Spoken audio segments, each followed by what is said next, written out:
Árni heiti ég og ég ætla í dag að ræða nokkuð mikilvæg atriði varða sýklalyf.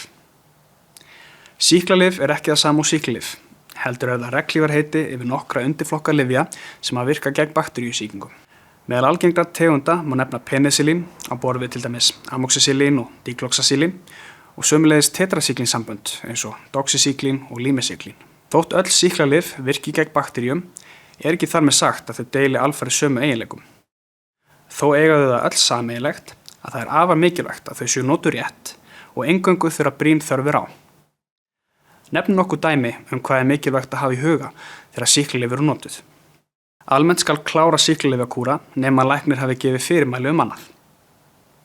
Það þýðir að þó þér finnist þú hafa náð bata eftir nokkra daga, þá samt mikilvægt að klára allan kúrin sem mælt var fyrir Það vegna þess að sýking getur tekið sig upp aftur ef að lyfjatöku hætt of snemma. Æskilegt að skipta skammtinum jafnt yfir sólarhringinn nema annað sé tekið fram. Fyrirmælum skammta eru gefin á skammtamiða sem límdur á lyfjapakningu og skal þeim fyrirmælum fylgt. Það getur skipt máli hvort að sýklalyf tekið með máltíðið á milli mála. Upplýsingar það hvort að lyfjataka sé háð máltíðum má finna í fylgiseðli lyfsins en einnig geta lyfjafræðingar lyfju aðstoða við að skera þar úr. Við gerum það til dæmis með afhendingu ráðgjafaspjalds samhliða sýklalyfinu en það innifelur góð ráð varða notkun sýklalyfja, þar með talið hvort að þitt sýklalyf skal tekið með mat, milli mála eða hvort það algjörlega óháð hvoru tveggja. Flest sýklalyf sem afgreidd eru úr apótekum eru í annarkvort töflu eða hylkjaformi en einnig algengt að sýklalyf sé gefið til barna eða annar sem geti klippt töflur eða hylki í formi mixtúra. Ákveðin atriði ber að hafa í huga þegar sýklalyfjamixtúrur eru annars vegar. Sýklalyfjamixtúrur á vanalega að geyma í kæli eftir blöndun og geymsluþol þeirra við kjöraðstæður yfirleitt 7 til 14 dagar. Mikilvægt að hrista mixtúruglasi fyrir hverja notkun til að tryggja góða blöndun og draga úr líkum á klumpum. Nota skal lyfjaglas eða sprautu til að mæla rétt magn mixtúru til gjafar hvert sinn.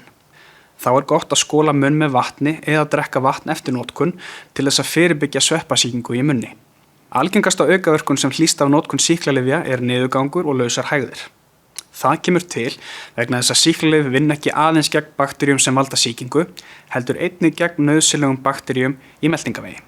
Þessi aukaverkun getur verið óæskileg og ekki eingöngu vegna augljósra óþæginda, heldur einnig vegna þess að það eykur hættu á að virkni annarra lyfja sem tekin eru samhliða gæti minnkað.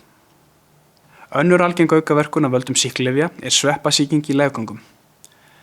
Draga má úr hættunni á fyrrnefndu niðurgangi og sveppasýkingu með daglegri inntöku góðgerla sem viðhaldið geta eðlilegri bakteríuflóru bæði á meðan að sýklalyfjainntöku stendur og eins eftir að henni lýkur. Starfsfólk lyfju veitir gjarnan ráðgjöf við val á góðgerlum við hæfi hvers og eins. Úrvalið vítt og breitt og ákveðna hluti þarf að hafa í huga þegar góðgerlar eru valdir.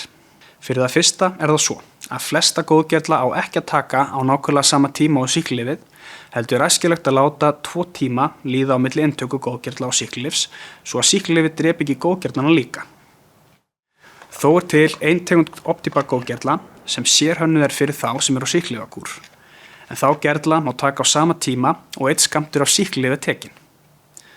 Þetta getur einfalda mjög inntökuna og einkum og sér í lagi þegar sýklalyfi tekið oft á dag.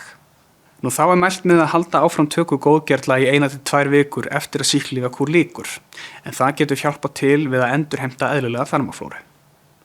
Pakningarstærð sem valin getur því skipt máli í því samhengi. Því miður það svo að ekki allir þola alla tegundir sýklalyfja, heldur geta sumir haft ofnæmi fyrir ákveðnum sýklalyfjum.